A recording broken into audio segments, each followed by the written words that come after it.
Titles, go. The wings are upside down. I'm not wearing pants. High five for that. 40 on the back. Hot Tingle. Regrip and lengthen my buddy's shaft. Blink twice. Is it over yet? Not the better man. Ants sperm.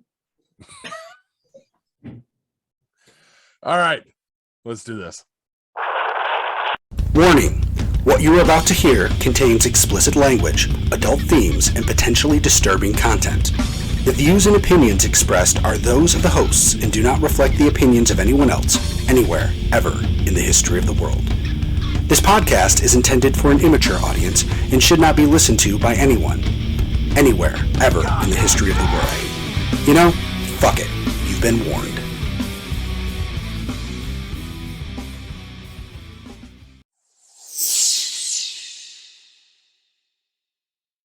Hello and welcome to Geek Pod. I'm your host, Paul, and I'm not wearing any pants.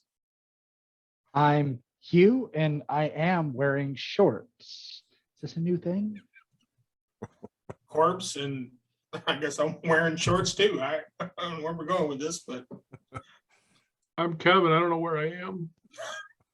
I'm Jack and pajama bottoms. Guys, what's got you geeked? Well, if it's not getting to the end of the show for me, then it's probably this right here. Pepsi Mango Zero Sugar back in the stores.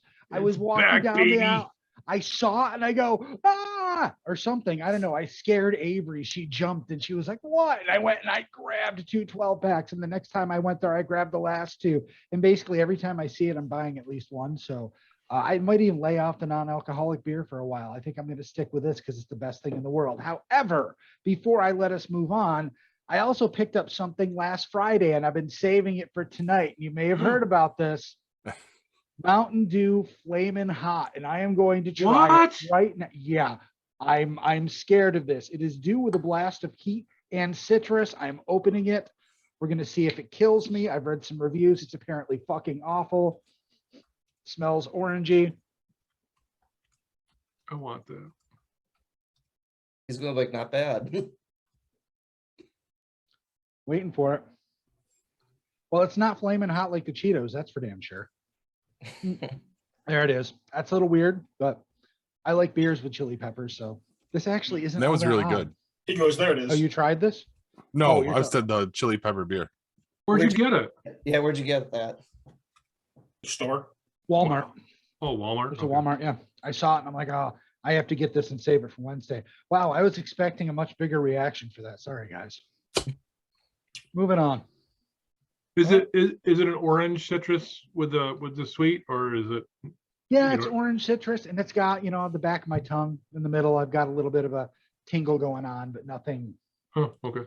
I would have described as flaming hot.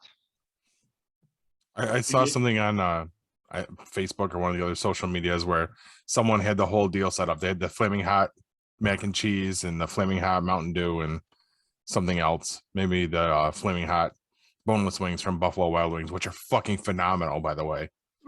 Are they really flaming hot? They're pretty good. They're not. They don't compare to the actual like hot wings at Wild Wings, but they're Another really challenge. good. No, It's the Sure. flaming hot tingle. They should call it Buffalo Slimy Wings. Bleh. Anyway, go ahead. They're not Not bad. blasphemy. Wait. You're not a fan of chicken wings, or are you just not a fan of like? Really, I'm not a fan of chicken wings, but I'm really not a fan of chicken wings that are not well done. Well, I like. So, okay. Yeah. What? Yeah. Go ahead, Corbs. You first. Yeah, I think Jack and I are gonna have the same question. Are you more like? Do you like bone-in wings or boneless wings? Have you tried? You mean chicken nuggets? Basically, yeah. There's no such thing as a boneless wing.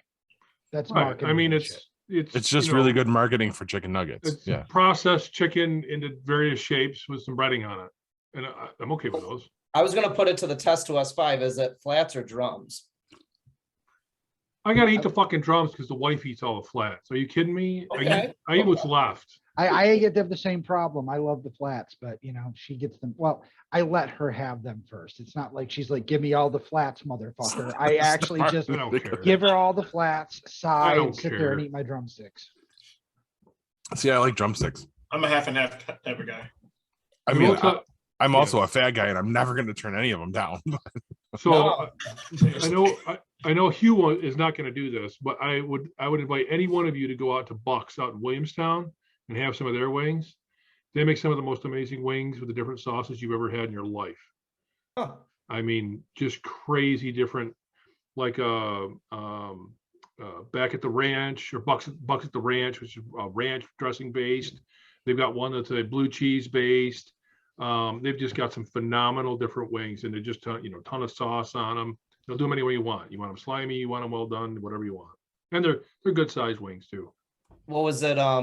I was in Buffalo last year for the Bills game, and we've all done bar crawls when we were younger, but this was a wing crawl. So literally, my sister and I, we did a couple bars, and there was like a wing crawl, and there's a place called Shout Out to Gordon's. It's a blue cheese wing, and like it's infused, like you said, Kev, a blue cheese wing, but you dip it in buffalo sauce. Oh It was wow. really good. Backwards. There. Backward. Backwards. All right. Let's keep this ship a rolling. Corbs, what's got you geeked? Well, let's see. Well, for me, it's gonna have. Yeah, I'm sorry. I'm looking at the ceiling because what I wrote stuff on the ceiling to remember. Is it gullible up there? That's what's on the ceiling. It's dumbass, but it's backwards. Well, for me, it's Sunday. Last Sunday, played golf. Obviously, Sunday. I play golf on the weekends. So I shot the best round I've ever shot last weekend. I shot at 81. I shot 41 on the front, 40 on the back.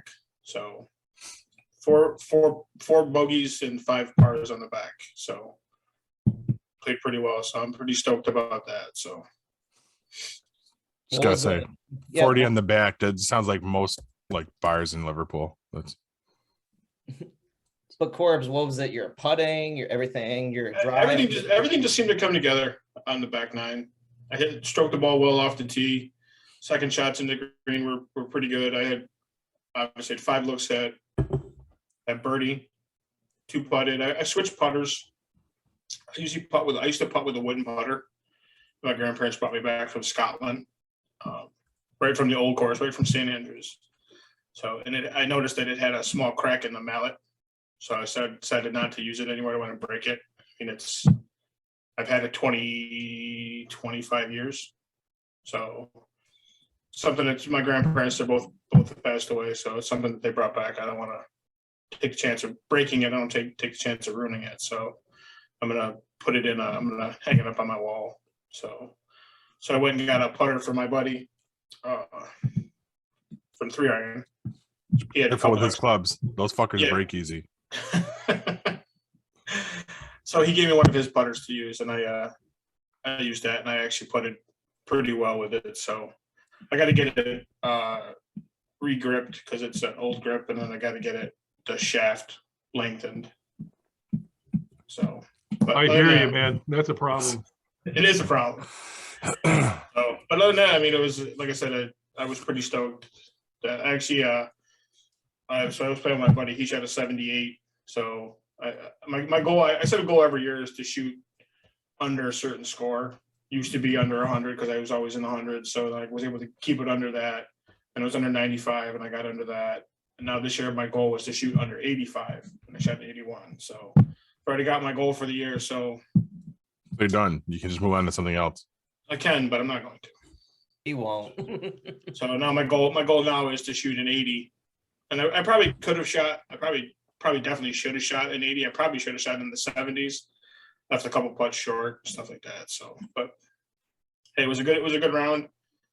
Pretty stoked about it. So I'm hoping to increase it and build on it. So Awesome. Well, congratulations. thank you. High five. Ready? Yeah, sweet, No, man. no, actually, it's a question. Yeah, A what do you high got? five for that.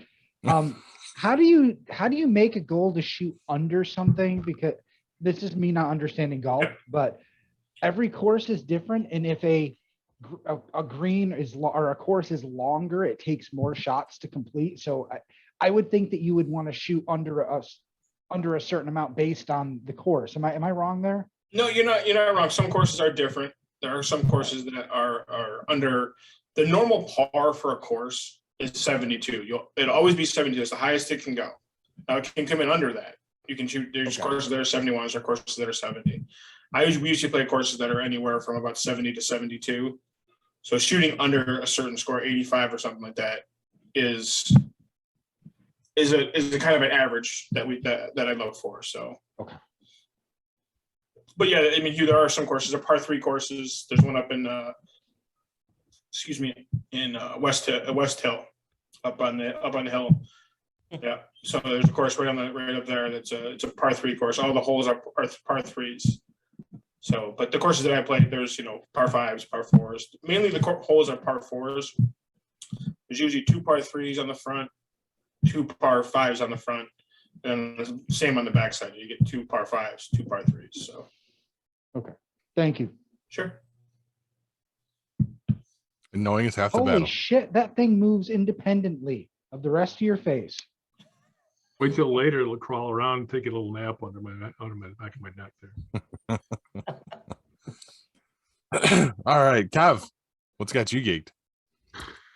I got nothing going on. I'm just getting ready for Star Wars convention, the whole celebration thing, Galaxy, whatever the hell it is. And you seem really excited about it. I'm so excited. I have no idea what I'm talking about. I'm like blurry eyed. I had a hell of a day today, so at work. So my thought processes are not really connecting very well. Is Jackass still there? Jackass. No, I don't. He's on vacation. Yeah, let's take a vacation, like a 2-week vacation, right before you. Yeah, leave the I mean, he comes back on Tuesday, and Tuesday is my first day of my vacation. So hopefully I won't see him ever again. Ever. You shouldn't. Yeah. Ever. But okay. Really, could care less. I'd like to see him one more time just to tell him how much I care less. That's beside the point. How much you actually like him? Yes. It's the hugging. That'll be. No, Jack, what you got? This past week I worked a lot, so like as we know, full-time jobs are like you generally 40 hours, but with my second job I was deciding, okay, I'm going to Star Wars Celebration, I want some extra money, so I pulled in an extra 30 hours, so I did 70 hours between both jobs last week. I don't care who you are, like I know I'm the youngest in the group. I was just like so defeated, and I was just like, oh my god, I am so tired. But Hugh mentioned this kind of last episode where he was changing his windows around a little bit like the blinds and all that Screens, stuff. yeah. But yeah. And I just came home and I was like, you know what? In July, I'll hit 5 years in my house. So I was like, wow. I bought this house 5 years ago alone. I'm single. So I pay all my bills myself with all that. So it's pretty like, of course we pay our own bills. I get that, but I made sure to budget it the right way. But I bought a sale by owner. This house should not have sold for what it sold for. And now I see, because the market's so incredibly insane right now, it's just like my house is literally 85K assessed more than it should be. I turned it from a 3-bedroom, 1-bath to a 4-bedroom, 2-bath. Repainted all the rooms. Like the rooms were like oranges and browns, made those like a very neutral gray color. My 3-season room is very inviting, so I really like that. Like I said, my basement flooded. I recarpeted and then I repainted that, made it look very nice. And probably after celebration, I'll get a couch down there. But it's just budgeting the right way. And then literally, yeah, probably I drank a little too much, but I was just impressed with myself. I'm like, yeah, maybe after 6 beers, I'll have one more beer. 7 beers, no, 8 total beers total. I was just walking around my house. I'm like, this fucking shit is mine. So like, this is an end lot. This house is mine. Yes, I was reminiscing. I was just walking around my house in my boxers all alone, just chilling, but drinking my beers. And like if my friends came over, they're like, what the fuck is your problem? But I'm like, none of you fuckers own a house yet. So like, I am very proud of what I have. This is just a great accomplishment. Like what Kev was saying, his driveway's redone. Like I would love to get a new driveway, but I'm just gonna reseal it this year, make it look nice, because I'll probably sell my house in a couple years. But like I said, like I'm a single guy. Of course, I'm gonna have a wife and kids, hopefully someday, which will be nice. But I have a house to myself. Yes, Kev. But I'm just really Do it.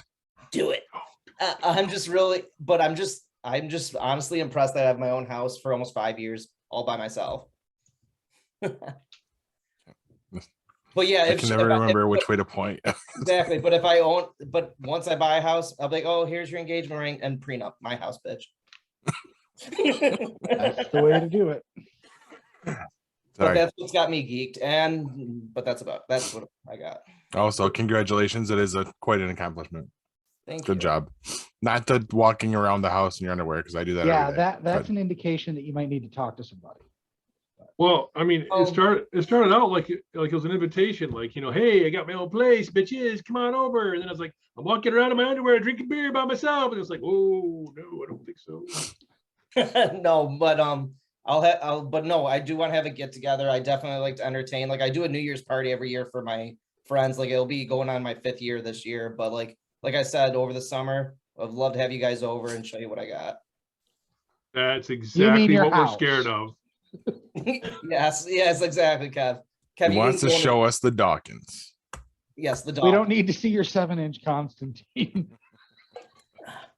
It's more of a 10-inch bulbous. No, I was gonna say Bowser. I don't. That's all I got. I couldn't. It's a metric ruler. That's metric ruler. It's 7 centimeters. More like millimeters, Kev. All right. But no, that's about it. Yeah. All right. So I guess it's my turn. What's got me geeked is next section. What? This coming Saturday, we're getting to do a really cool experience that we'll be reporting back on, right, Jack? Yep. Because everyone else is fucking busy.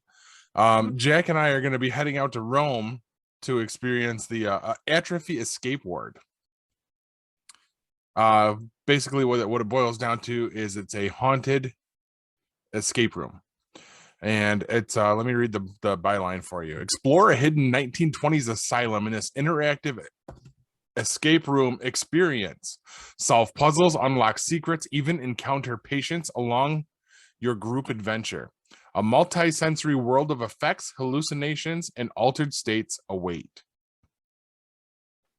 Sounds cool. Yes. Our good friends from Sci-Fi Horror Fest extended the offer for me plus one is what it came down to. I tried to pull strings, but they only had so many allotments to begin with, and then everybody's got shit going on this coming weekend, so it worked out. So it's Jack and I hopping into the Falcon and heading to Rome to check this out.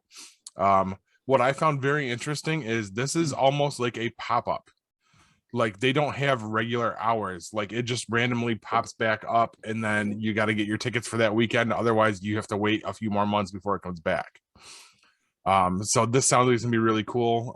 Jack and I will probably record a little bit beforehand, probably some really good quality off of my iPhone. Oh, yeah. Or you could use that Zoom we never use. There's that too, but I got to dig that out of the basement. I remember when that was going to change the whole podcast. Do you Gonna remember change the world, and we've used it twice. Yeah. What is No, it? but Paul, actually, yeah, you're right. Shout out for sure. Like I've been reading the reviews, 5 stars all the way. And every time I read something, sold out, sold out, sold out. It sells out pretty fast. So Yes. great There review. are still a couple slots left for Sunday. We're going on Saturday. Apparently they have a couple slots left. You'll see in the show notes, and hopefully this episode goes out, a little bit quicker. And if you get out there, and we'll share it on Facebook before then, just because that's where I'm seeing all their stuff anyway. But I'm actually really excited about it. We're gonna have a good time. It's gonna be a blast. It'll be 7 years apparently since the last time Jack and I hung out. Because that was the Kevin Smith trip that he references, and the bad poop night. But think about it, Paul, he only answered 5 questions and 2 from GeekPod. Yes. And he was given a CD of some select Geek Pod episodes that I'm sure he promptly threw into a trash can when he walked backstage. Dude, he smoked a reefer. He probably just went back to smoke again. He probably used that as like the cutting dish for his fucking weed. I'm okay with this. But anyway, that about does it for what's got me geeked, right, guys? Sure. All right, moving on. So, guys, what are you playing? Nothing. Moving on. It looks like it's time for Kev's tabletop review.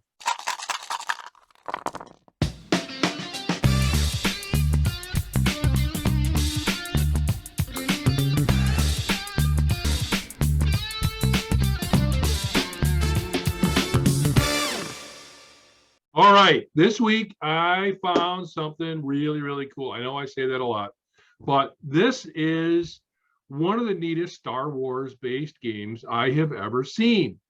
It is not laced with miniatures that cost $100 a piece, and then you have to buy them all and then play some game with them. I don't even know what the hell the game is. I've seen them painting. Painting them. Is that the game? Is really that's how it goes? It's a hobby. Oh, all right. Well, okay. All right. I get that. I understand that.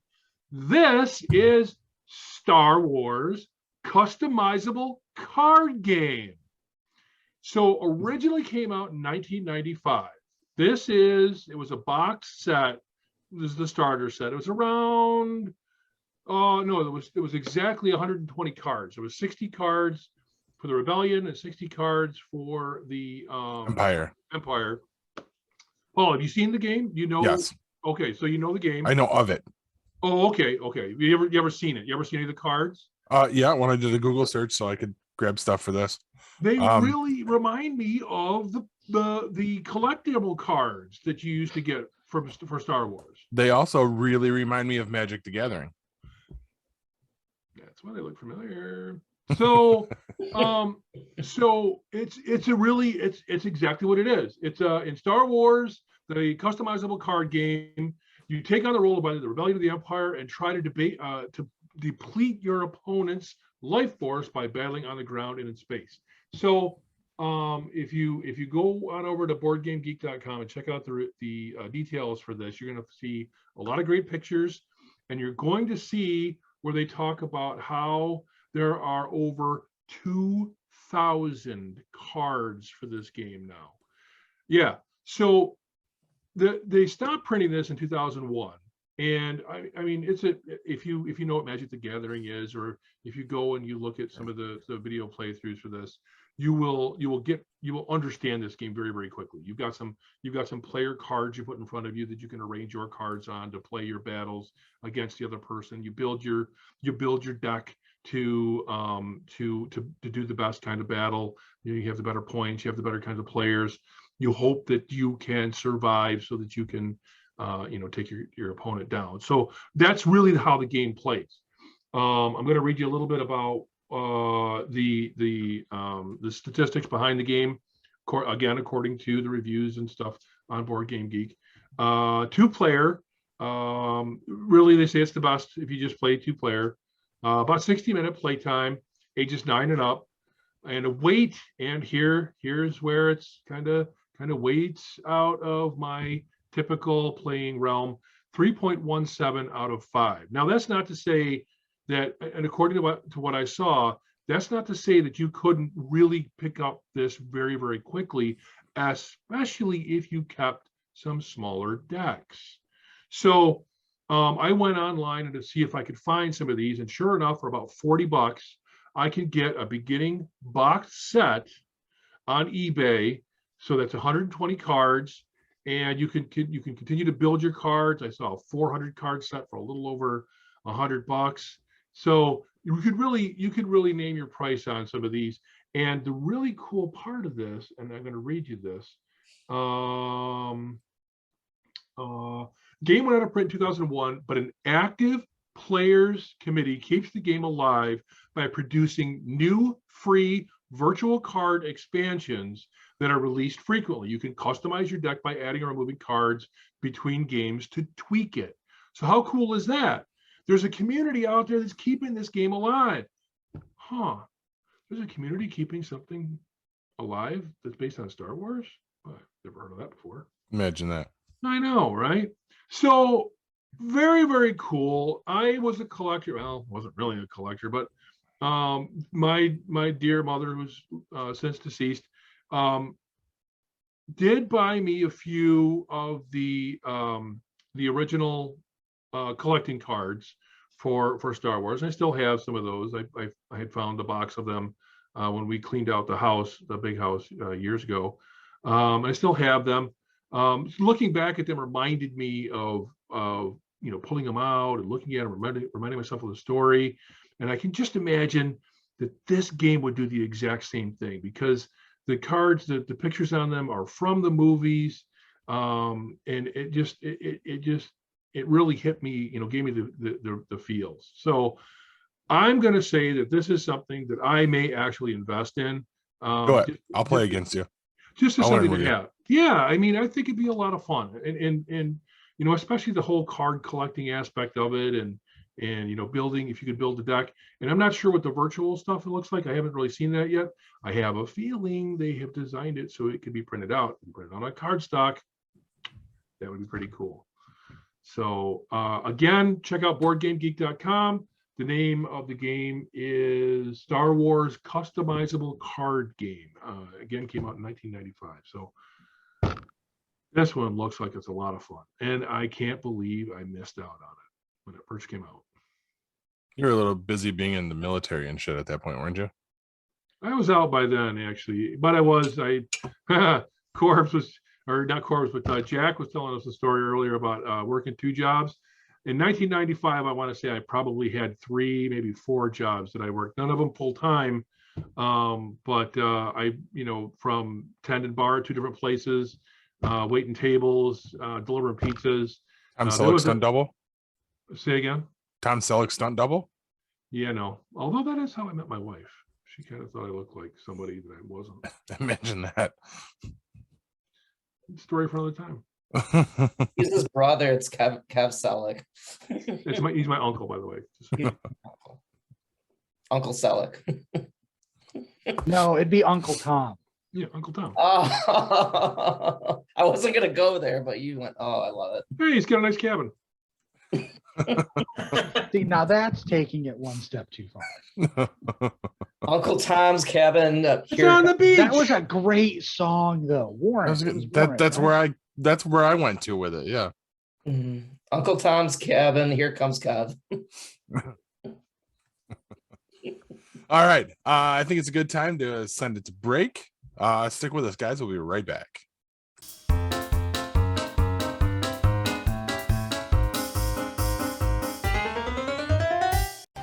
The 4th annual Sci-Fi Horror Fest is coming with an all-new location, new guests, and all the same fun, charm, and camaraderie that you've come to know and love.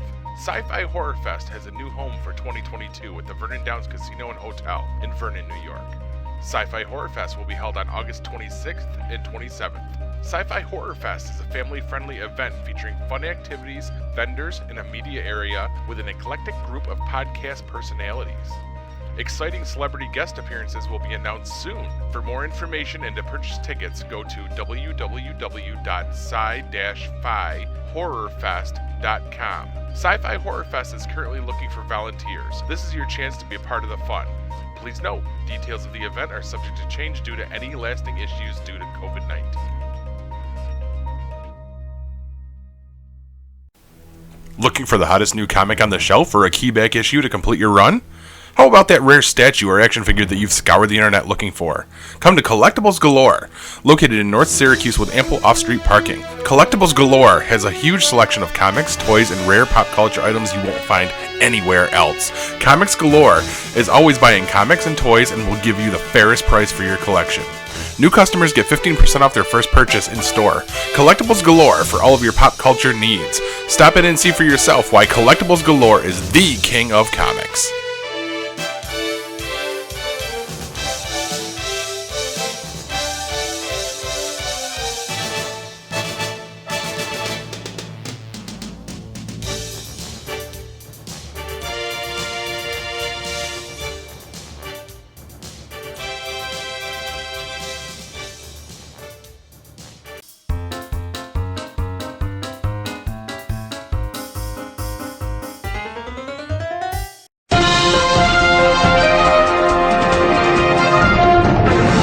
Now, before you click on that article about why many female octopuses bash themselves on rocks and eat parts of their own body to kill themselves before their eggs hatch so they don't eat them, and trust me, it's fucking terrifying, and you really want to walk away from that nightmare-inducing information, especially before 4chan weaponizes it and says the world would be better if human mothers did the same thing, here's the news.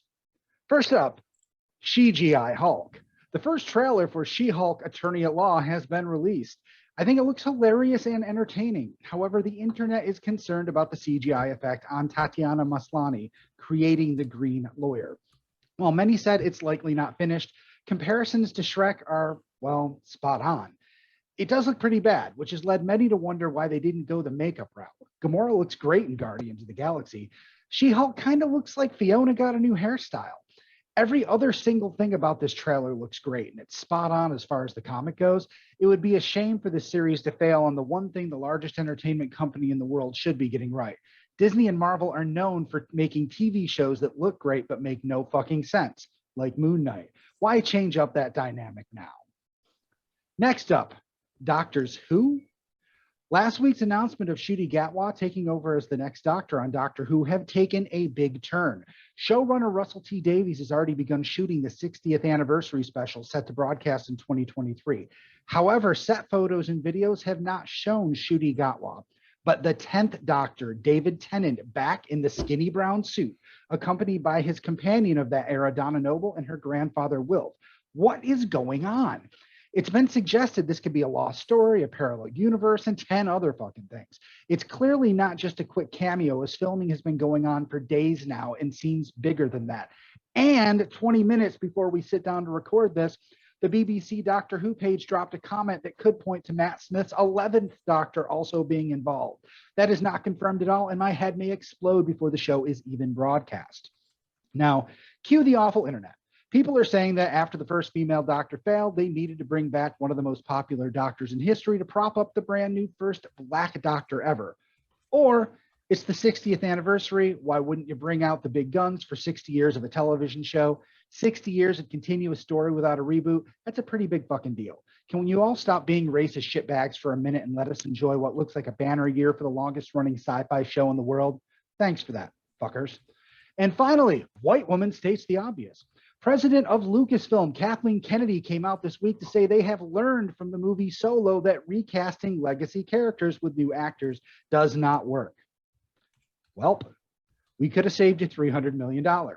Pretty sure everyone on the internet was screaming that when the news broke. While it's nice to hear that they have learned a lesson for movies going forward, it's alarming that this was not clear to them from the start. Now, I'm poor. I have no marketing department. I have zero resources, and I could have told you that right away. Can I be president of Lucasfilm? I promise to stop all of the stupid ideas dead in their tracks, like the Landau Calrissian karaoke competition. Nope. Chewbacca and C-3PO in an odd couple-like sitcom has charmed, but no. Origin of how Jabba changes from a man to a giant slug.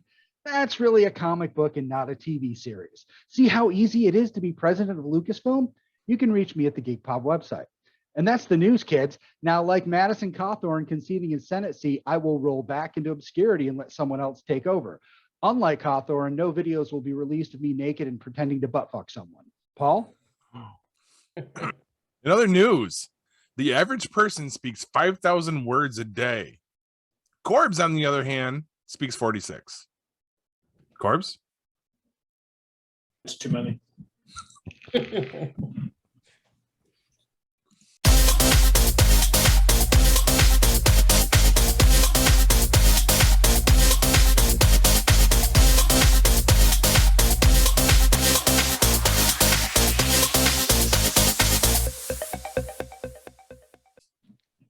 Oh, you wanted me to speak?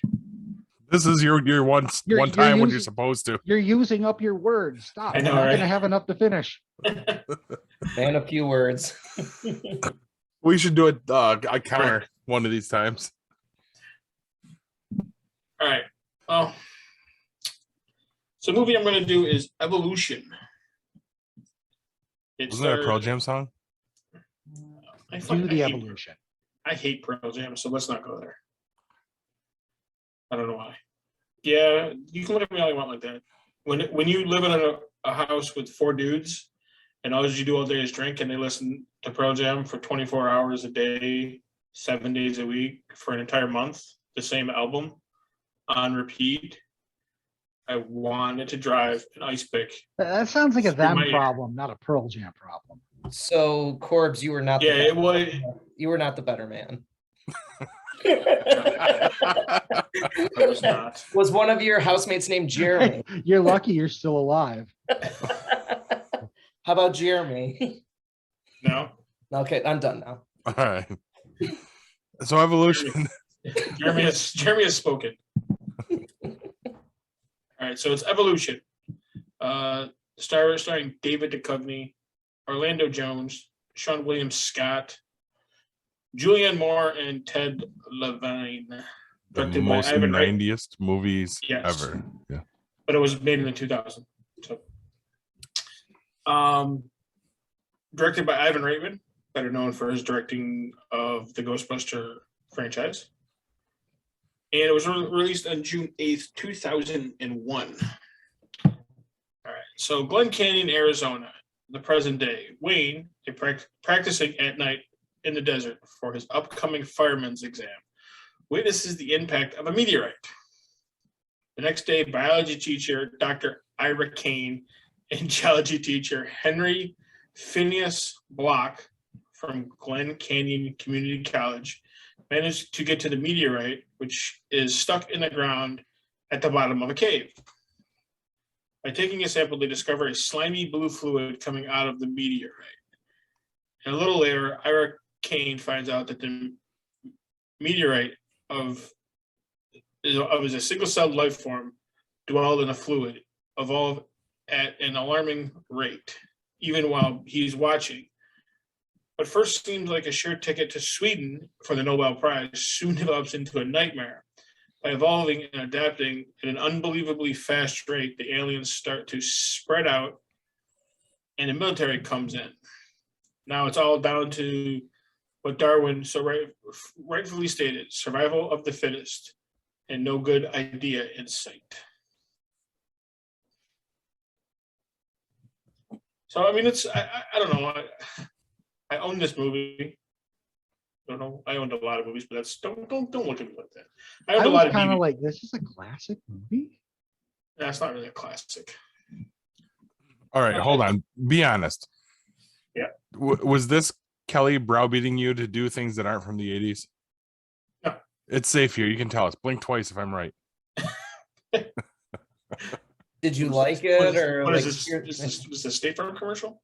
Did you like this? I've never heard of this movie, to be honest. Really? I actually did I kind of liked it at first. Like when I first saw it, I thought it was kind of funny. David Duchovny, I mean, you think of him in X-Files, and then you see him in this, and it's two totally different characters. And I didn't watch much of the X-Files. My father loved the X-Files. It was never really got into it, but I mean, obviously Orlando Jones is funny. I think Sean William Scott was funny at the time. I mean, he was funny in The American Pies and all that stuff, the Stifler and all that. I recall, and I might be wrong, but I'm pretty sure that this movie was filmed during the seasons that David Duchovny left the show and wasn't really on it. And I'm like, when I saw it, I'm like, this is what he left for. Like, I thought he was going to be a Hollywood leading man, and it wasn't that kind of movie. No, it wasn't. No. It really was a bad movie. It did have some really kind of funny parts and whatnot, and it also stars Dan Aykroyd as a cameo in it as the mayor for. Oh, no shit. Yeah, so it kind of ties into the Ghostbusters theme between Reitman and Dan Aykroyd and all that stuff. So, I mean, out of 5 stars, I'll probably give it 2 stars. I mean, I do catch it every once in a while. There's some pretty funny scenes in there, like when they're in the mall. I don't know if you guys have seen the movie. Probably, I know Jack hasn't. I have You have, once, yeah. a long time ago. Kev, And that was enough. Yeah. Mm-mm. yeah, it's definitely not. It's not definitely not a rewatch movie. Like it was on the other day when I had HBO for free with Verizon. I want to see it. It's actually, I mean, it's a funny movie, but you'll at the end of it you'll go, yeah, I could have done without this. I want my 2 hours back or whatever, however long it is, hour and a half or whatever. So I mean, I give it 2 stars. Like I said, there are some funny scenes in it. The scene in the mall is pretty funny. with Sean William Scott making the bird noises in the microphone, and they want to, Duchovny and Orlando Jones want to shoot him. It So- definitely wasn't worth 2 years of Where's Mulder stories on the X-Files. True. So that's all I got. All right. Well, Ebert, as soon as I find out where it is, he Is doesn't. he still alive at this point? He's dead. He's dead Yeah, I now, think he Jack. I died knew in that. 2008. Hold on, let me get to the bottom of it. 2013, he died. Wow. Yeah. He gives it 2.5 stars. And he says, I can't quite recommend Evolution, but I have a sneaky affection for it. It's not good, but it's nowhere near as bad as most recent comedies. It has real laughs, but it misses real opportunities. For example, by giving us aliens who are sort of harmless, it sets up a situation where the heroes should be trying to protect them. But no, everybody wants to kill them. Apparently, because the national psyche has reverted to the 1950s when all flying saucers were automatically fired on by the army. Ivan Reitman, who directed the film, also made Ghostbusters, and there are times when you can see that he remembers his earlier success all too well. Both movies have vast gaseous monsters, although only this one, keenly alert to the bodily orifice du jour, gives us help. I'm trapped up in the alien sphincter jokes. I have days on the movie beat. Jesus, I have days on the movie beat when I don't know if I'm a critic or a proctologist. As the film As the film opens, a would-be firefighter, played by Sean William Scott, is practicing by rescuing an inflatable doll from a burning shack when a flaming meteor crashes nearby. Harry Block, played by Orlando Jones, a scientist from nearby Glen Canyon Community College, is called to investigate and brings along his friend, science instructor Ira Kane, played by David Duchovny. They discover the meteor has punched through to an underground cavern where it is oozing strange slug-like little creatures. Kane and Block have a nice double act together. Like the characters in Ghostbusters, they talk intelligently, possess wit and irony, and are not locked into one-liners. Jones even gets a laugh out of a significant nod, which is not easy in a film at this decibel level. I also liked how they came up with a popular drugstore item as a weapon against the invaders. The alien creatures have the amazing ability to evolve in brief generations into whatever the screenplay requires. Flying dinosaurs, creepy crawlies, savage reptiles, even a sad-eyed ET clone that has an alien tooth monster hiding down its throat. The army is called in, led by Dr. Woodman, played by Ted Levine, a soldier scientist who worked with the Ira Kane once before. He's a dangerous disgrace. Turns out Ira inoculated platoons of soldiers with a substance with such side effects as diarrhea, blindness, facial paralysis, and hair loss. The army named this tragic syndrome after Kane. I found myself thinking of funnier names for it, starting with the bald runs.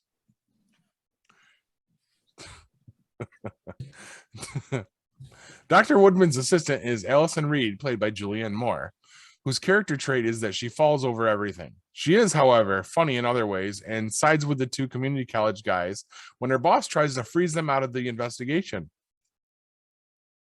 Meanwhile, the evolving creatures take on weird manifestations while the mother of all creatures is expanding down there in that cavern, generating all manner of strange offspring while preparing to make an appearance in the grand finale, naturally. The aliens are clever and bizarre movie creatures designed by special effect wizard Phil Tippett, who applied the basic theory of panspermia according to the press notes, which I always study after movies like this. It will come as news to panspermists, Jesus Christ, that pansperm can evolve into amphibians, reptiles, birds, and mammals within a week. Evolution parts company with the basic theory almost before the publicist can get it into the notes, but never mind. One does not attend this movie for scientific fact. That is what the Star Trek series is for. Would it surprise you if I said that after 90 minutes of preparation, we discover that the entire movie has been leading up to a moment when the Orlando Jones character finds himself occupying the business end of a giant alien's digestive tract? Jesus Christ. Not if you have a sense of fair play. Earlier in the movie, a little alien crawls under Jones' skin and lodges in his intestines. Inspiring emergency measures by a doctor who cries, "There's no time for lubricant."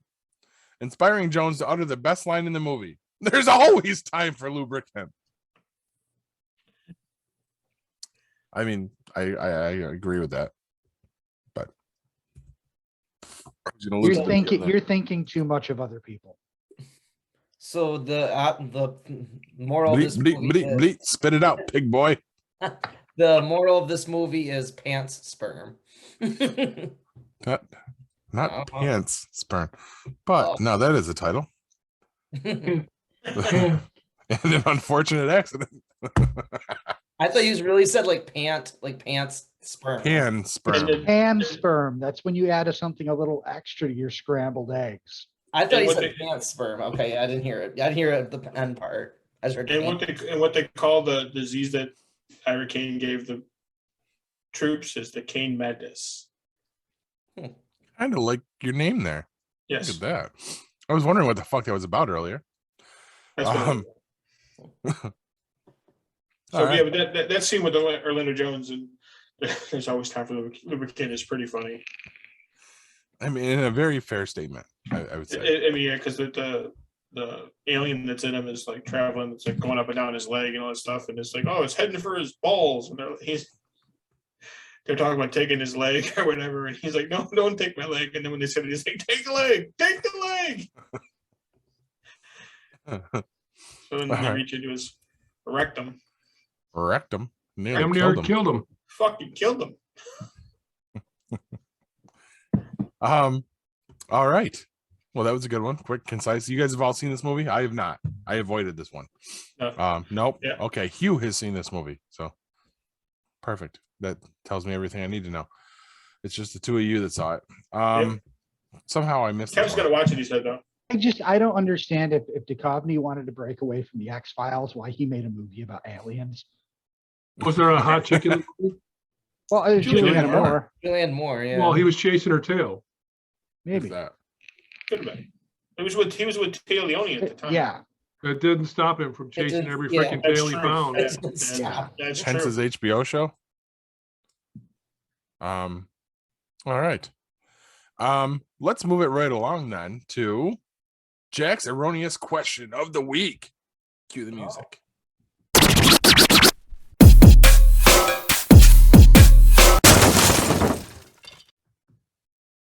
Where is it? All right. Curtis. Post, Jack. They drop it in post. A week later. Oh, right. Post. Podcast magic. All right, magic. The magic's happening. All right. Imagination. All right. So for this week, we I know we're not doing like games we're playing, so I decided to do video game trivia. Jesus, we can't get away from this fucking game. You really can't get away from it. So Now, wait a minute. Are we What? talking about consoles? Cabinets? What kind of video games? just overall video games, just general rule of thumb is video games, consoles mainly. Okay. Okay. Hit us. 3 questions. What is the most sold video game in the world? Frogger. No. FIFA. Is it Pac-Man. No. Super Mario Brothers Duck Hunt? No. It's FIFA. Nobody No. ever bought that game. Not You got it FIFA? free. Well, yeah, well, but they Soccer? bought the Nintendo. Yeah, you had to buy the and that system. sold Yeah. a lot, so. The most What's the most sold video game of all time? I thought it was original Mario, but I was wrong. Pong. It was an NHL game, wasn't it? No. I don't know. Believe it or not, I was shocked when I heard this. It was Minecraft. Oh, Who the yeah, hell yeah. paid for Minecraft? Yeah, I thought that was free. No kidding. No kidding. All right. So this one's really cool. What does the name Nintendo mean? Wasn't that the guy's Oh, I name? used to know this. It's a Japanese word. So Nintendo came from Japan. So what does Nintendo mean? Happy think- fun time. No. I don't know. I thought it was the name of the creator of the company. It's something hard to say in Japan. I can't say his name, but all right. So that one, do you want to take some guesses or no idea at all? I guessed. Yeah. Leave Luck to Heaven. Yeah, so Okay. that was kind of interesting. All right, so this one actually I did know. So like this one I did know off the top of my head, which was kind of impressive. What is the most expensive video game they've ever made? Cyberpunk 2077. No. So like this is like budgeting for like games. Like why is this game like the most expensive video game made? So like to cost me the most No, money? no. Like It to costs them just- make the game. Oh, to make the game. Yes. I don't know. That's This one- Stranding. No, this one actually, if you think about it, you'll know. No, No, Pong. no. no. I had to make them harder this week because you guys were doing so good the last couple weeks. Free Guy. Movie. Not a real game. World of Warcraft. Good guess, but no. That is in the top 10. Is it a sports game? Leisure No. Suit Larry. No. It's probably since they started using real actors for the voice acting, right? Voice actors have been in this game. Because they had to pay a lot more money for that. Yep. Here's a hint. It's Final a Fantasy. It's a franchise. Like they have so multiple games of these. And Call of Final Duty. Fantasy. what's up? I said Call of Duty. Call of Duty is I think number 2 or 3. But no. Final Fantasy. No. It's cousin Final Fallacy. That's a good one. No. Do you give up? Yes. Grand Theft Auto 5. What? It was Really? like $260 million for a, Why? I don't know. For something that they're selling for like $10 now. I know, but Grand Theft Oh, Auto now. 6 comes out in like I think a couple years, but like or next year, I don't know. But a Call of Duty I think was number 2 or 3 on the list, and World of Warcraft was like 9 or 10 or something. Yeah, but Grand Theft Auto 5 led directly to Grand Theft Auto Online, which basically means they're printing money now. Yes. Mm. That was the whole point there. Which they're giving away free now on the PS Network. Yeah, but people buy stuff that you buy cash, and Well, You people are stupid. have to pay to get into the PS network, don't you? Don't you have to have Yeah. a membership? Oh yeah, Oh. that's not expensive though. No, but that's where they get. Well, no, Rockstar is not making any money there. That's all going to Sony. But Rockstar sells in-game All currency sorts of and shit. things Yeah. Oh yeah. But it was really cool though. Grand Theft Auto 5, Simon from Walking Dead, he was one of the voice actors. I forget the actor's name. That was really cool. He was I know one what of you're the- talking about though. Yeah. what's- yeah. Ugg. What's up? I think it's Simon Yeah. Ugg or something like that. something Yeah, like- he was just on Snowpiercer too. Oh, was he? Nice. He's a good actor. Like he would like I was like, wow, when I heard his voice, I'm like, this sounds familiar. And like what Kev said, they had voice actors and the soundtracks they have to pay for, the graphics, the maps, just way too big. But like you said, And then they usually have to pay off the people that they steal the images from, they digitize for the splash screens. Yeah. right. But let's just Well- all admit Saints Row is way better. Yeah. They've had voice actors for a long time, but within the past few years, they've been using Big celebrities. names. Yes. Yeah. Well, like what was the one game where they used Norman Reedus? He used Death his voice- That was Stranding. Death Stranding. That's why Okay. I suggested that one. Yeah. So I mean, these games, they're paying these guys a lot of money, male, female, whatever, the actors, they're paying them a lot of money to get their likeness in there because they know that it's going to sell the game. Right. Same with that Cyberpunk. Didn't they use Keanu Reeves? Yep. Yeah. And he's very sorry for that, actually, by the way. But He in apologized. both of those instances, it's possible that those big stars worked at a reduced rate or just union rate because they both like video games. And Norman Reedus really likes the guy that created Silent Hill, who did Death Stranding. Fuck, why can Oh. I not remember? Hideo Kojima.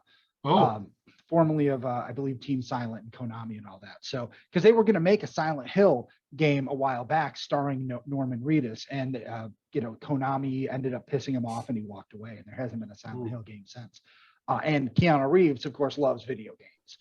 So I'm pretty sure that both of those were passion projects for at least those two actors.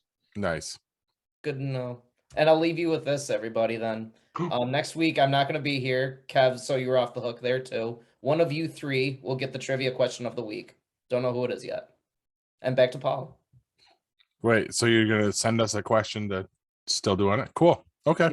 One of you will get it. I will listen to the podcast to see who does it. Could be Corbs, could be Hugh, could be Paul. He's good. Kev, you're off the hook, buddy. He's gonna listen. I know. No, he won't. He'll be in Star Wars land. He's not listening to shit. I know nobody does. Nobody listens to these fucking shows. That's true, except for the people who are also messaging us while we're trying to record. Anyway, let's throw it to break and finish this thing up, huh? What do you say, guys? Person. Stick with us.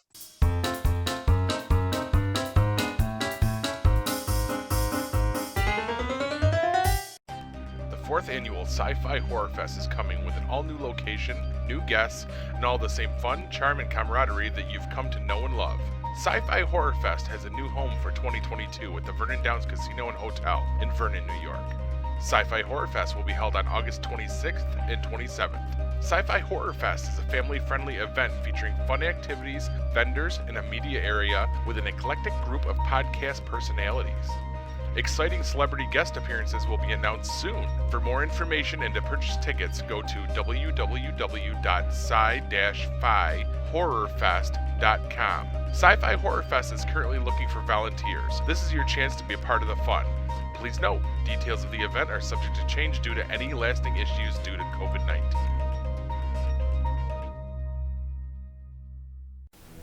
Looking for the hottest new comic on the shelf or a keyback issue to complete your run? How about that rare statue or action figure that you've scoured the internet looking for? Come to Collectibles Galore, located in North Syracuse with ample off-street parking. Collectibles Galore has a huge selection of comics, toys, and rare pop culture items you won't find anywhere else. Comics Galore is always buying comics and toys and will give you the fairest price for your collection. New customers get 15% off their first purchase in store. Collectibles Galore for all of your pop culture needs. Stop in and see for yourself why Collectibles Galore is the king of comics.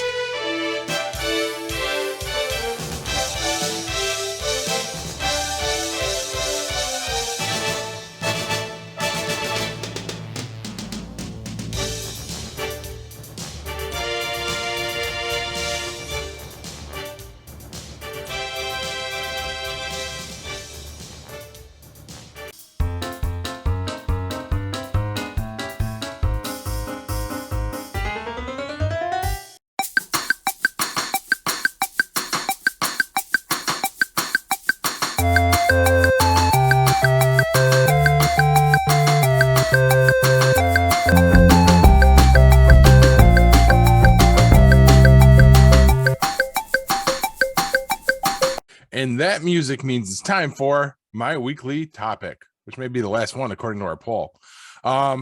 Guys, what is the one thing you gravitate to or look forward most to at a convention? The toys. Not that kind of convention. The figures. I'm always on the look for, a good Horror deal on figures horror usually, figures. yes. Yeah, because they're notoriously hard to find because it's not as big of a market as superhero action figures. So it's very difficult to find specific things. Right. Like what would you be looking for, Hugh? Well, I mean, I spent a long time trying to find a good pinhead, and I found something that was a passable pinhead before my wife found the actual shorter one that I'd been looking for. Another good example is, let me just pull them out here. Took me a long time to find this Freddy. This Freddy. What? I was there. Is that the one? Yep. This Freddy has a cloth outfit. The sweater is knitted. The pants are real. The hat comes off. Came with a bunch of other things, but I'm not one of those people that buys everything. So when I want to have, one of each of the horror icons, I'm looking for probably a specific one. I look at them all and I go, you know what? That's the one I like the best. The one I feel represents the franchise the best. So it can be difficult to find just the right thing, especially as you delve down into less popular horror movies. It gets a lot more difficult. Now, have you looked into any of the Toonie Terrors, the one that kind of like cartoonized all See, of them? I don't like any of that shit. I want something that looks like Look- it came from the movie. Right off the screen. Okay. Yeah. That's good to know because I saw they did a Reanimator guy there, and I've never seen the show. So the doctor from Reanimator, Yeah. and I Herbert almost West. swiped that up for you. So I'm glad I didn't. Yeah. I mean, I still would have, if I didn't pay for it, I would have been, oh, this is really cool. But I wouldn't buy, something cartoony like that for myself. And just for the record, Paul, I was totally going to vote for Broken News with Chet Golding, but the damn thing won't let me vote because I think I'm an admin on the Geek Pod page. Oh, okay. I actually thought about creating a bunch of fake Facebook accounts just to vote for that one. Upvote it. Yeah, Chet's not too happy with his performance on the poll right now. He's not. Oh well. He's unhappy. But you know what? If he did more than one fucking video, one more than one news report, maybe. he All would- right, I have an answer to your question if we're still on topic. Well, no, we're done. No, I'm just kidding. Go ahead.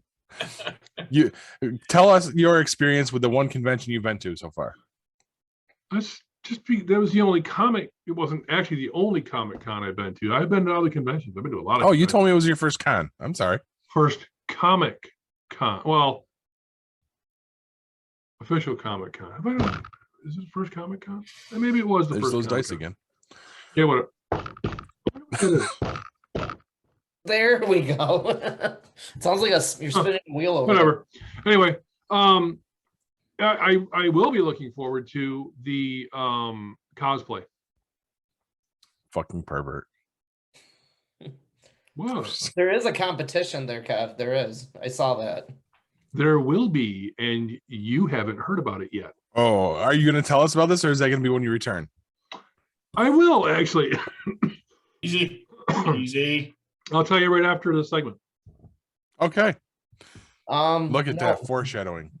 Yeah, exactly. I know I'm a rookie to the conventions. I know we've been to some as the Geek Pod page. Believe it or not, I met Paul and Corbs at the first one, at the Landmark one. That's the first one we went to. Totally that's wasn't right. set up or anything. No, I know you were not happy. You were like, he was running around. Corbs is just Corbs himself. He's calm. Paul's like, yeah, I'm glad you're here. Yeah, this is fun. But no, I guess like what Hugh says. Like, I don't need to have one of everything, but I would say the pictures. The pictures are pretty memorable and all that. My buddy's gonna do pictures and autographs, but like I don't need to have everything. But just meeting somebody, it's like Hugh McGregor, Anthony Daniels, and Carl Weathers. I'm getting pictures with them. Yes, I paid a lot of money for those pictures, but you know what? Yeah, you did. Yeah, But it's a once in a lifetime thing. You're not going to see those guys at any of the other cons that will hit. right. It's once in a lifetime. I shake hopefully I can shake their hand. If not, we're probably between I hope it's not between the glass, but we will see. But it'll be like, I enjoy your work, but even if it's not Star Wars, Carl Weathers, Apollo Creed, one of my favorite people in cinema history. I'll say it, over Rocky Balboa. I like Apollo Creed more. So Jack? I think it's really cool. What? How much did you pay for the Carl Weathers? $110. If you don't mind asking. Okay. $110 split 2 ways, so it's like $55. If I give you $25, will you do the picture in like Rocky fucking boxing trunks? I was gonna ask him, can I pretend to punch you in the chin? He might sock you one. Ding. That is totally fine. Or Like, he might you're- respond, wow, no one's ever asked me to do that before. And But that's what's cool about it. Like, yes, like you're gonna be a fanboy with all these things, but you gotta respect them, I guess. But the pictures Yes. are very gas, human decency. Oh yeah. Nice. So photo ops, that's your thing. Cool. Because you said pictures, and that could go like 2 ways. That could just be like, Photo ops, yeah. I should have been yeah, more just specific. pictures throughout the con. Because Hugh and I have, especially, I mean, I think back to Nickel City. We got a ton of really cool pictures there. One of my favorite pictures ever since we've been doing this podcast is the one when we got to pose with the tag titles. Yep. That is one of my favorite pictures of all time. And I think we took like 3 of them, and we only kept the one where we're straight mean mugging. Yeah. And now I have to find that picture and I'll repost it for us.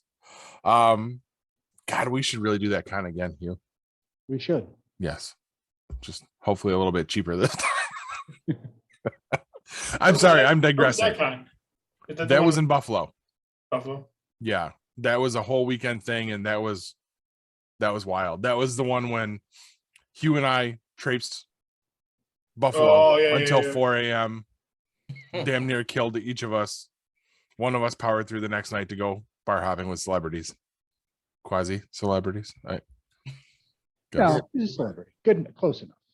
We love Ming. I don't want to make it sound otherwise, but Ming's great, especially since he still remembered us. So moving on, Corbs, how about you? And this doesn't have to be Comic Cons. I know you've done like sports card shows and stuff like that too. Well, that's what I was going to say. I mean, I'm not a big fan of the Comic Cons, as you guys know, obviously, because I'm not big into that. You guys don't like them fucking nerds. I don't like nerds. I don't know why I like you fuckers. Yeah. What are you doing here? Yeah, when I was younger, I did a lot of like baseball card shows. I was selling baseball cards and stuff like that. He's calling us nerds. Yeah, right. I was a nerd before it was cool. So, but for me, it was actually meeting the celebrities. Like I actually got to meet some of these guys and and talk to them. My the biggest person the one I met and enjoyed the most was when I met Ted Williams. My brother is a huge Ted Williams fan. He was always a Ted Williams fan. So we went to a baseball card show where Ted Williams was signing autographs, and I have a book of the 100 greatest hitters. And he's got a big spread in the back. He's the last guy in the thing. It's a big picture of him, 2 pages, same picture, 2 pages. And I put it down on the table in front of him, and he looked at it and he was like, "Oh my God." And he just started rambling off like this was in spring training. It was off of this guy. I hit the ball, I hit a double off the fence, right field fence. And I'm looking at him like, okay, it's like 1 in 3,000 hits that you had. How the fuck do you remember that? And my brother, we had the Science of Hitting book, and it had a picture of like his hot zones. Like now you talk about hot zone and cold zone and stuff like that. He actually was the first guy that did any of that stuff. So we thought it would be pretty cool to have him sign it. He put it down there, he just signed it. And it's my brother. My brother was like, "What the hell was that all about?" Like my brother wanted a chance to talk to him, and I was the one that got to talk to him about it and stuff like that. So my brother was right there next to me. So I mean, he was in the conversation, but it was, I put the book down and he just was, we got to talking about that. And he asked if I played baseball and stuff like that. So we got talking about that, and then held the lineup. And one of the guys was like, "Hey, we need to keep the line going." And he just looked at the guy like, "Shut the fuck up. I'm Ted Williams. I'll do what I want." So I talked to him for like 5 minutes, so that was pretty cool. But for me, it was just meeting these guys, and stuff like that. I mean, I met Ted Williams. I met Pete Rose. I met probably, I'll say maybe 100 baseball Hall of Famers going up to Hall of Fame induction. They used to have an outdoor signing on. So the introduction was on Saturday. We'd go up there like Thursday afternoon. And obviously I wasn't in school and it was during the summertime. So we'd go up there Thursday and spend the entire weekend up there. Sometimes not even with a hotel room. We just go up there and sleep in the car, sleep on the street and stuff. Because one year we went up there and we were going to get a hotel up there, and the closest we could get was in Syracuse. Woo! So we were like, my dad's like, "Well, I'm not driving back and forth to a hotel from Syracuse. If I'm going to do that, I'm going to stay in my fucking apartment." So he's like, "Well, let's go to we drove into Utica and went to Hills and bought lawn chairs. And we slept right out in front of the car, put the lawn chairs in the street. We weren't the only ones doing it either. It was like it ended up being like a giant party out there. Well, yeah, because the town kind of shuts down. Yeah. And if you've never been to Cooperstown, it is literally an old town. It hasn't updated. There's no fast food joints in there. There's no like cell phone places in there. Your cell phone works in the area, but but there's nothing like, there's no Verizon stores. There's nothing like no Starbucks, no Dunkin' Donuts in the actual city. There are some on the outskirts, but it is an old town. You It's walk like a in and 50s era yeah, it might even be like a hometown 40s. era. Yeah, it's very hometown. Everything Very, is baseball themed. Yeah. Everything centers around Everything. baseball. Yes. Yeah. So, and it's just, I enjoy going. It's a great time, but for me, it was always going to meet these guys and getting a chance to talk to them and seeing some of these guys and just, these guys were more like when my dad was watching baseball. So it was a good chance to watch my father interact with some of these guys. I mean, his favorite ball player, he never got a chance to meet him because he passed away. But he got to meet one of the other guys on the team, Willie Stargell, and just a chance to talk to these guys. I mean, they're just normal people, and sometimes they enjoy talking to the fans when they're there and stuff like that. So it was just a great time. It was always fun to meet these people and just get autographs. Right. That was it for me. Like meeting the people and actually getting the autographs. I mean, I still have some of the autographs. My father's got them. He's got them in a I think in a safety deposit box. We got Nice. autographed pictures, autographed baseballs, and stuff like that. Now we got these autographs, and since we've gotten them, some of the people have passed away, so the autographs have increased in value and whatnot. So but people aren't really buying autographs anymore because you can't Authentication. verify that was it's not Jimmy Bag of Donuts on the street signing a baseball for Ernie Banks or Paul Schoen signing it for Ted Williams. I did a couple times. Yeah, so that was it for me. It was just meeting the guys and actually getting the chance to get an autograph from these guys and whatnot. So, and I'm kind of the same. It's really cool to do all the networking because of what we do. We've had a ton of opportunities that just being goofballs coming to a con we wouldn't have had otherwise. We've gotten to sit down with the likes of Neil Adams or Ming Chen, Brian O'Halloran. I've been lucky enough to meet all of the people that starred in Clerks except for Marilyn Gigliotti and Lisa Spoonhour because she's dead.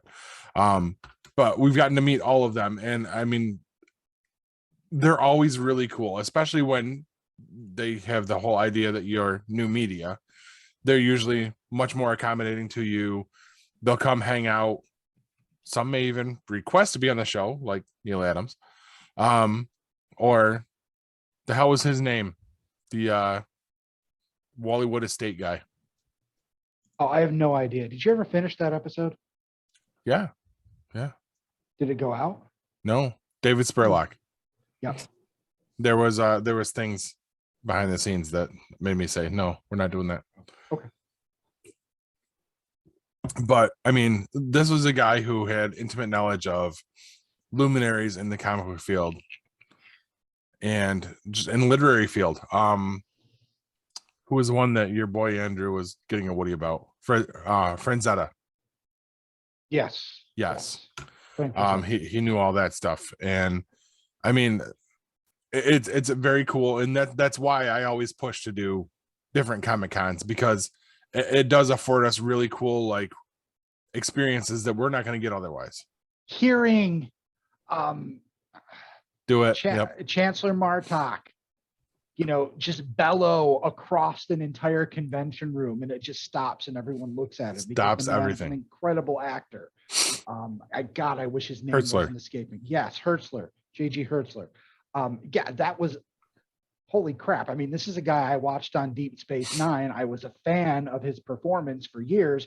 All of a sudden, we're sitting there multiple times talking with him like normal. I get to reach out to him by email and help him book a convention we're going to be at, and just amazing experiences. Same guy.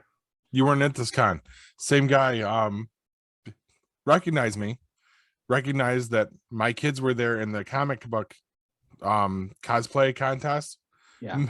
On the fly, made a whole new subgenre of the cosplay contest just so my kids could win. Wow. Yeah.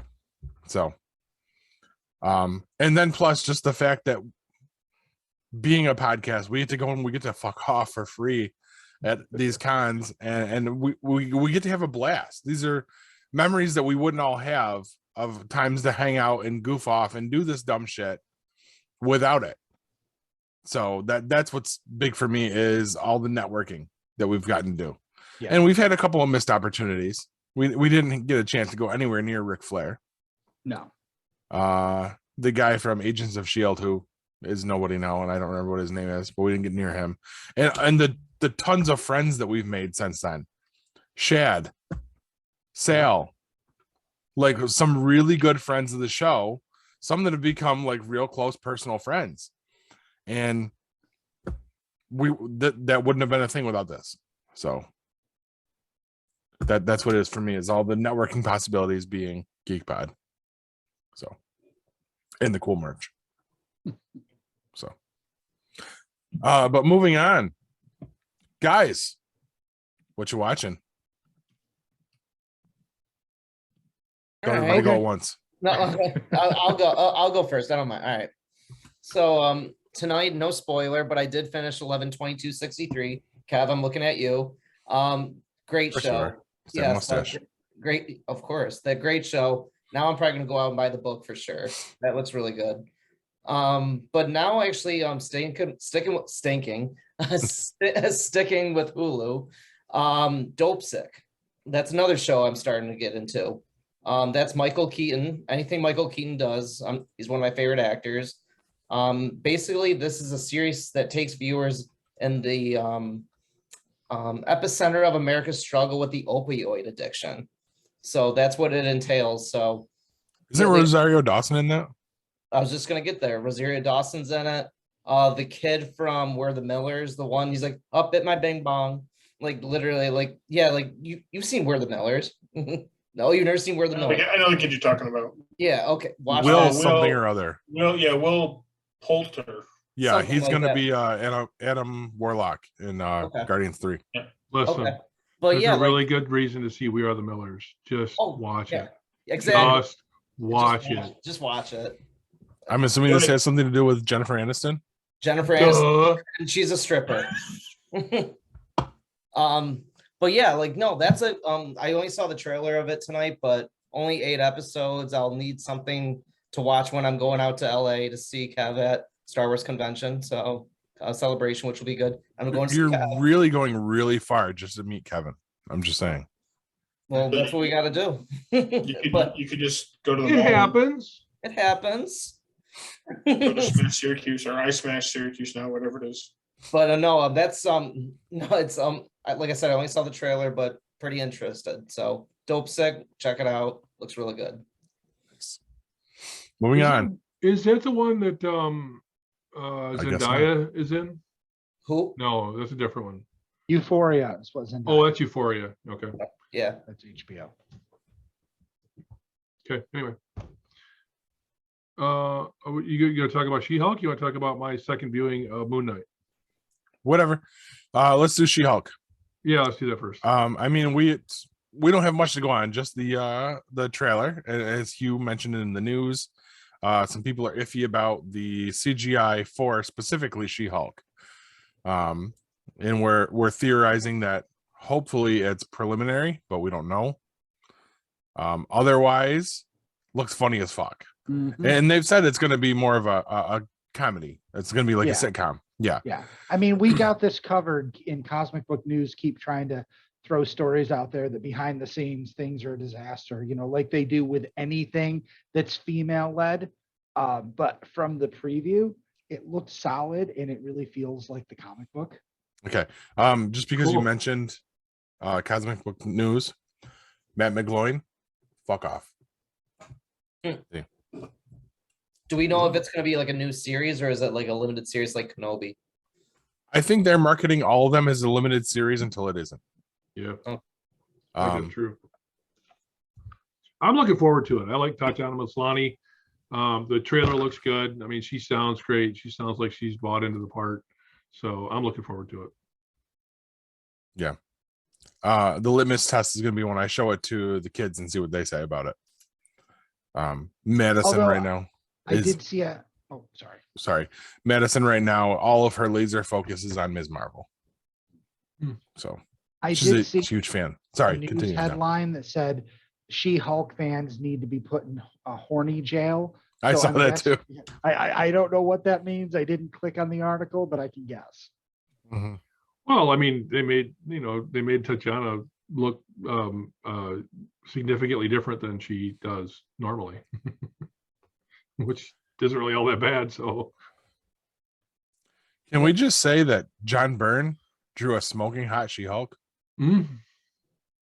Yes. This is Sure. basically for the top row here.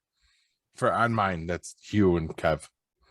No, No, yeah, I didn't realize Kev was on your top row. he is on mine. I don't know what the hell he's talking about. Wow. Wow. That Well, hurt. I'm going off of what the view is when the show goes out. That's all, guys. It's not. I'm in the basement. Yeah. Corbs are higher Well, no, down. it's just weird because I have my setup and it's always the same, and it's just jarring when someone reminds me this is not how This it is. is for not what it really everyone. looks like. Yes. Do So we need to put the lotion on? put the lotion on the The skin. lotion It sounds- puts- But yeah, it's Kev, me, and Hugh, and the viewers at home are like, "Why are you illustrating this?" It's not the same for everybody. And then the And two then- Corbett's. Yeah, in the basement are the Corbett twins. So That's interesting. Have Corbs we the better looking one. So have we covered this before? Are you two guys related in any way, shape, or form? we're actually cousins. Oh, okay. they're Yeah. twins. You don't see the resemblance? Well, I do see a resemblance actually. No, Kev, I'm sorry, I can't play this joke on you. Yeah, we're not cousins. Okay. Okay. I mean, we're all related in some way, shape, or form. True. That's true. There you go. So Back is to probably- what we're watching. Yeah. Yeah, this is probably a stupid question. I'll throw it out there, but I'm Yep. learning. She-Hulk. Is She-Hulk Bruce Banner's sister, or is it like Cousin, cousin? Cousin. oddly enough, now that worked out. Oh, okay. Yeah. So I've never read the comic book. Yeah. Shocking. How does she, yeah, shocking, I know. I've touched comic books before, but I've never read them. It's a good To question. move them Corbs. aside when we were recording. You should ask the question. It's a good question. It's How does something she that- how does she become She-Hulk Hulk. Transfusion, from she her needs cousin. blood. Yeah. and Bruce is the match. oh, okay. That's I didn't know if she like jumped on some gamma radiation type thing like he did. I don't know. I was just trying to figure it out. They're- no, they're that West- was a good They're question. West Virginia cousins. That's how it happened. Ozark cousin. That's the wastelands. Come on. Wow. And we just went there. That's old man Logan right there. Wow. Well, that reminds me of something, but I Should bet I- it does. You live in Mexico. So anyway, so if we're done with She-Hulk, are we? We're okay with where it's going? Yeah, no. There isn't No. really much more we can say. I mean, it was literally not like a really. 2-minute trailer. I would, if I were you guys, I would investigate there's a video that right next to it on YouTube talks about Easter eggs. I would look at that. It's very interesting what he points out. Okay. Some connections to some other shows. Oh, I bet. Yeah, really interesting. So, but anyway, that's all I have to say about She-Hulk. Other than I'm looking forward to it. I'm very interested. Well, you've been looking forward to it since they cast the lead actress. She was I a fan have. of yours, I have. so. I mean, I never read the comic book. I know, the story peripherally, but because of the actress, I'm looking forward to it because I know she does a really good job. Perfect. So hit it, anyway, Kev. Yep. So anyway, yeah, the wife and I explained to her what Moon Knight was. She had heard us talking about it here on the show, and she asked questions about it. She's like, well, "What is that?" And I said, "Well, it's a short series on Disney Plus." And she's like, "I like all this stuff on Disney Plus." I'm like, "Well, I didn't really know what you'd think about it, so let's take a walk through it." And what I did for her, and without giving spoilers away, was I explained a few things. This is what's going on. DID, it's dissociative identity disorder, and what I understood about the character a little bit, and then what I gleaned from the series without telling her about what was coming up. And then we talked about things. So like we'd stop it and I'd say, well, what did you think about that part? What did you think about that? And then she was getting it. She totally got it. She was able to follow it. She understood it. The very little bit of explanation I gave to her, she said it actually helped, and she liked it. She liked it.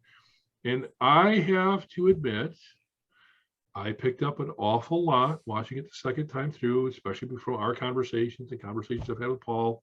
And I walked away with a much better appreciation for the work they did to go as far as they did with the character.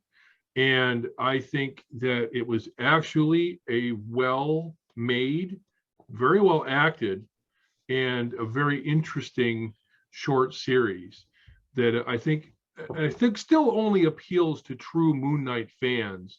But I think this might actually make some Moon Knight fans out of people if they go back and they watch it through a second time or maybe a third time, because the detail, the friggin' detail, there's so many things to miss. Just it's really worth it.